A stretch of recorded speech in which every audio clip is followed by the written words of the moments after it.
षष्ठम झारखंड विधानसभा के दूसरे दिन आज सदन के नेता के द्वारा सबसे पहले झारखंड विधानसभा के नए अध्यक्ष का नाम को प्रस्ताव दिया गया, जिसके बाद से सदन में पक्ष और विपक्ष के द्वारा सर्वसम्मति से अध्यक्ष पद का चुनाव हुआ और दूसरी बार रविंद्रनाथ महतो जो है अध्यक्ष के लिए चुने गए।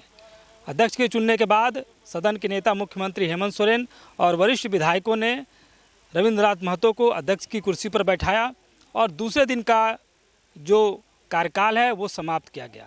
चूँकि मूल विषय आज सत्र का दूसरा दिन चल रहा था और आज अध्यक्ष का चुनाव होना था, क्योंकि जो कार्रवाई हुई प्रथम दिन जहां प्रोटेम स्पीकर स्टीफन मरांडी ने सभी विधायकों को पहले शपथ दिलाई विधायक पद की, और जो है प्रथम दिन जो है समाप्त हुआ और दूसरे दिन जो है अध्यक्ष का चुनाव करना था और इसी के अनुरूप जो है रविंद्रनाथ महतो जो है अध्यक्ष चुने गए।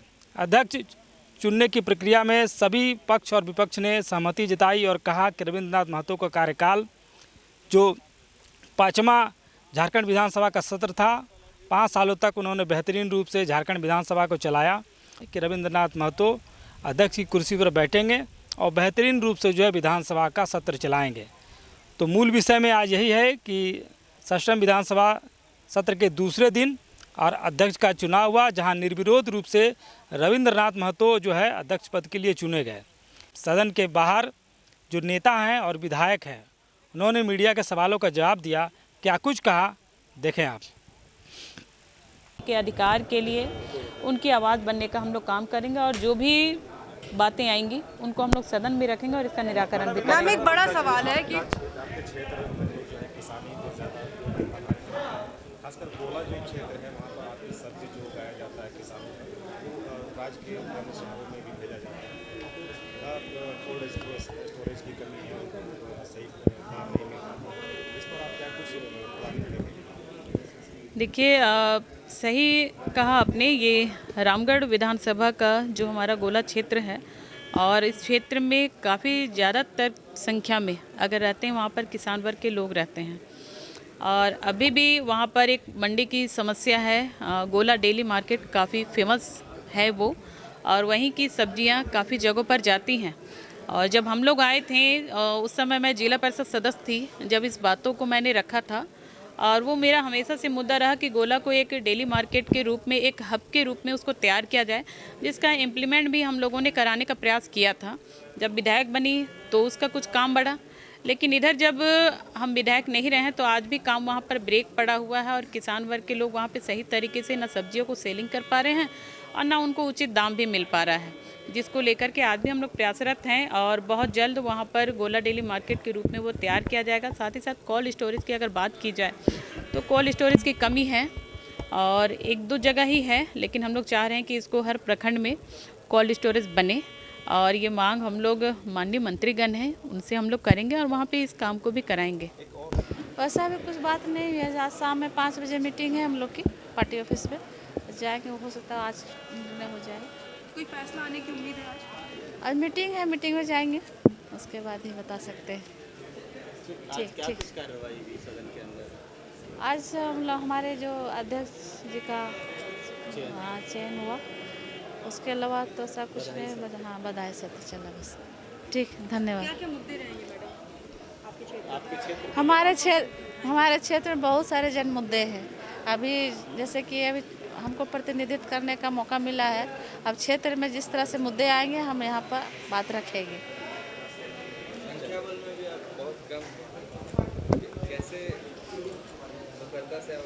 उठाएंगे, समय आए देखिए, खुद आप लोगों को पता चलेगा।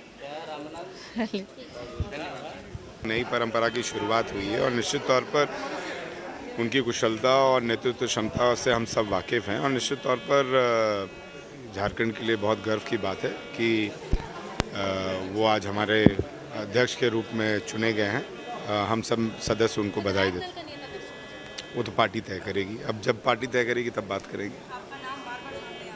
नाम सभी का चलता है, मिलता सिर्फ एक को। आदर्श के लिए, आदर्श के लिए। ठीक है, ठीक, आप दीजिए, आप दीजिए, आदर्श के लिए ना, आप दीजिए ना, आप दीजिए। अभी ना मेरा कैमरा लगेगा तब। दादा, अभी तक विधायक दल का नेता नहीं चुना गया है। बीजेपी की तरह कांग्रेस को भी नेता नहीं मिल रहा है झारखंड में। नहीं, नेता बहुत जल्दी आप लोगों को सूचना मिल जाएगी, कोई दिक्कत नहीं है। मिल जाएगी। बिल्कुल आला कमान के संज्ञान में है, समय पर आप लोगों को बहुत जल्दी सूचना मिल जाएगी। इरफान जी क्या कहेंगे, आज दूसरा दिन था। अध्यक्ष जी बोल दिया, हम क्या बोले। बोले कि एक जो है बहुत चर्चा में सीपी सिंह जी का बयान है, अचानक उन्होंने बाहर निकल कर यह कह दिया कि ट्रैफिक को लेकर जालीदार टोपी से जोड़ दिया उन्होंने। बोल रहे कि गोल्डन टॉकीज में जो जालीदार टोपी वाले हैं उनका चालान क्यों नहीं कटता है? हाँ। टोपी वालों को चालान नहीं कटेगा, सीपी सिंह जी बोल रहे हैं। बताया जाए। सिर्फ मुस्कुराइएगा कि कुछ बोलिएगा, जवाब मांगा। नहीं देखिए ये सवाल किए हैं। ये पॉलिटिकल हेल्थ का विषय है, पॉलिटिकल हेल्थ का विषय है। आप भी कभी कभी टोपी पहनते हैं। हाँ, राजनीतिक स्वास्थ्य को ध्यान रखते हुए बताया जाए। हम तो पगड़ी पहनते हैं तो क्या। देखिए भारतीय जनता पार्टी ये हम लोगों को देखना नहीं चाहती है, दलित को, सिख समुदाय को, आदिवासी को, मुस्लिम को। अगर हमारा सिख भाई जो है वो पगड़ी लगाता है तो उनको प्रॉब्लम होता है। आदिवासी अगर गमछा लगा के सर में बाइक में चलाता है तो प्रॉब्लम होता है। भीम का टोपी अगर हमारा दलित पहनता है तो भाजपा को प्रॉब्लम होता है, सीपी सिंह को प्रॉब्लम होता है। अगर इरफान सारी टोपी पहन के चलाता है तो उनको प्रॉब्लम होता है। अब बताइए कितना ये लोग जानकार आदमी है, कितना सातिर है बताइए। समाज में किस तरह से जहर उगलने का ये लोग एक्सपर्ट है। ये लोग तो जनता ने सबक सिखा दिया, अब थोड़ी इनके बात को सुनेगा। आप लोग बेवजह इनको ट्वीट कर रहे हैं। हमारा अगर मेरा बयान चला गया, अब आप इसको टैग हो जाएगा, अब लोग इसको ज़्यादा दिखेगा, फॉलोवर उसका बढ़ जाएगा। मत कीजिए इस तरह, मत चलाइए न्यूज़ को। आप लोग मुद्दे पे बात कीजिए ना। अगर अच्छा आप सीपी सिंह क्या बोला, सीपी सिंह का क्या हाथ रुपा नहीं जानते हैं, इनकी बात हुआ। इरफान जी जिम्मेदार हो गए हैं, बगल में प्रदेश अध्यक्ष खड़े हैं, बहुत संयमित होकर बोल रहे हैं। जिम्मेवार की बात नहीं है। देखिए भाजपा और पत्रकार लोगों ने, कुछ पत्रकार ने मेरे साथ जो हरकत किया, आपको बता देना चाहते हैं। आला कमान भी हमको मना किया, आला कमान ने मना किया, हमारे सीनियर लीडर्स ने भी मना किया कि मीडिया में मत दो, यूट्यूबर को मत दो, चैनलों में मत दो। फिर भी हम आउट ऑफ वे जाके, आप लगा कि आपका भी रोजी रोटी चले, हम दिए। मेरा कितना लॉस हुआ, हमको ये लगा कि नहीं आप लोग मेरे साथ खड़ा रहिएगा बुरे समय में। आप लोग तो मेरा मजाक उड़ा दिए भाई।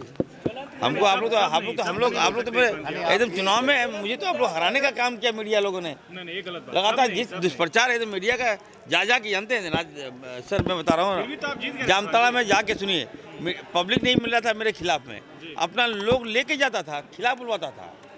जो भाषा आप समझ रहे थे, टोन समझ रहे थे कहाँ का है, कोई दिल्ली का टोन है, कोई आरा का टोन है, तो ये नहीं होना चाहिए। चलिए तो उस पर माननीय मुख्यमंत्री संज्ञान ले रहे हैं। सर रिजल्ट तो निकल गया है, सर लगता है कि रद्द होगा।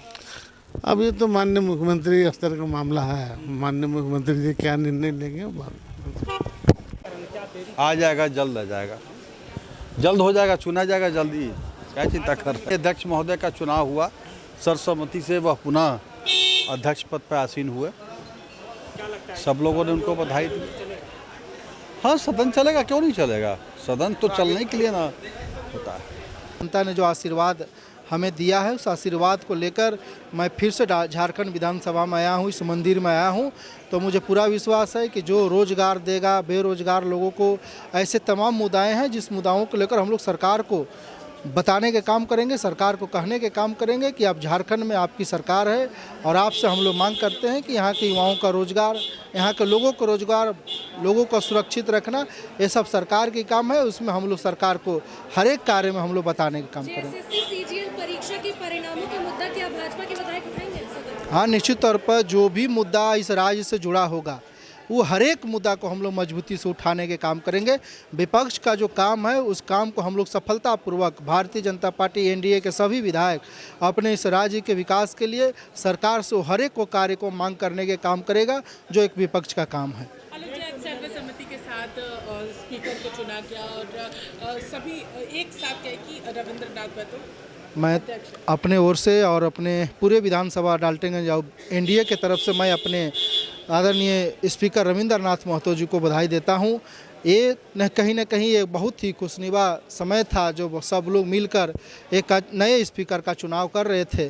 तो निश्चित तौर पर हमारे ओर से उनको शुभकामना, और हम अपने ओर से यही कहूँगा कि आपके नेतृत्व में 5 साल हम लोगों ने जो कार्य आपने किया, मुझे पूरा विश्वास है कि आप सभी को पक्ष विपक्ष को देखते हुए अपना सदन की कार्रवाई को आप आगे बढ़ाने के काम करेंगे। इतिहास है कहीं ना कहीं कि सरकार भी रिपीट हुई, कहीं हर एक चीज़ को देखने की ज़रूरत है कि सरकार भी आई। मैं सरकार को भी बधाई देता हूं कि राज्य की जनता के मुद्दे पर आप ज़रूर आगे बढ़कर राज्य के विकास करें। और स्पीकर साहब को तो फिर से बधाई देता हूं कि आपसे जो विपक्ष की जो उम्मीद होती है, उस उम्मीद पर ज़रूर कहीं ना कहीं उनकी पैनी नज़र होनी चाहिए। और हम लोगों को ज़रूर हर एक कार्य में, क्योंकि सरकार की जो कार्य होता है अगर उसमें विपक्ष ना रहे तो सरकार की बताने वाला, सरकार को कहने वाला कोई नहीं होगा। तो निश्चित तौर पर हमें पूरा विश्वास है कि सब माननीय स्पीकर महोदय को बहुत बहुत बधाई, शुभकामना देता हूं और आशा और उम्मीद करता हूं कि सभी सदस्यों का जो चुने हुए जनप्रतिनिधि हैं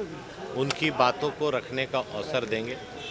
और जैसा कि हम लोग महसूस करते हैं कि हम लोग प्रश्न खड़ा करते हैं, सरकार जवाब देने का प्रयास करती है, माननीय सदस्य संतुष्ट नहीं हो पाते हैं, लेकिन समाधान कभी कभी नहीं निकल पाता है। तो मुझे आशा और विश्वास है कि इस बार दूसरी पारी में पिछले बार के अनुभव से इस बार सदस्यों की जो समस्या है उसका निराकरण करने में माननीय अध्यक्ष महोदय अपनी भूमिका निभाएंगे और सत्ता पक्ष और विपक्ष दोनों को एक ही तराजू में तौलेंगे। और मंत्री कोई भी हो, तैयारी करके आया है नहीं आया है, उस पर अपनी प्रतिक्रिया देंगे। और माननीय सदस्यों का जो प्रश्न है, अगर वो संतुष्ट सदस्य प्रश्न से जवाब से संतुष्ट नहीं हो पा रहा है तो अध्यक्ष महोदय इंटरफेयर करके उसके संतुष्टि के लिए प्रयास करेंगे। स्पीकर का चयन तो हो गया, अब नेता प्रतिपक्ष कब चुने जाए? देखिए वो पार्टी तय करेगी आने वाले समय। अभी तो तुरंत सत्र आहूति हुआ है और मुझे विश्वास है कि समय से पहले ये सभी निर्णय हो जाएंगे। दोषपूर्ण मुक्त होकर सदन की कार्रवाई, देखिए ये होना चाहिए सदन में सभी सदस्य बात सुना जाए, इसीलिए सदन है। सदन में क्या, हर सदस्य अपना अपना इस प्रदेश का, अपना क्षेत्र का बात, जनता का हित का बात उसको कहने में अवसर मिले, यही है आज का जो चुना गया सर्वसम्मति से बधाई देता हूँ। इसी तरह यही लोकतंत्र का एक परिचय है। आखिरी के 2 दिनों के लिए बीजेपी की आज शाम बैठक है, एजेंडे को लेकर कैसे सत्ता पक्ष को घेरना है, इस चीज को लेकर। देखिए हम तो सबसे पहले आज भी बोल रहे हैं, आगे भी बोले हैं, जो जनादेश है उस जनादेश को सम्मान हम करता हूँ। आज जो सत्ता पक्ष को जो जनादेश मिला है कोई भी काम करने दिया जाए। चले दादा, नेता प्रतिपक्ष का चुनाव वो हम लोग 12 तारीख के बाद होगा। चले दादा, नेता प्रतिपक्ष श्री रविंद्रनाथ महतो जी का पिछला 5 साल भी शानदार रहा। बड़े शालीनता से विधानसभा को उन्होंने सुचारू रूप से चलाया था और इस बार भी सर्वसम्मति से उन्हें मौका मिला है। मुझे विश्वास है, पूरा यकीन है, इस बार भी सदन जो 5 वर्षों तक चलेगा बिल्कुल व्यवस्थित शांत तरीके से विचारों की अभिव्यक्ति की पूरी स्वतंत्रता से सदन चलेगा। हम सबका पूरा सहयोग उनके साथ है।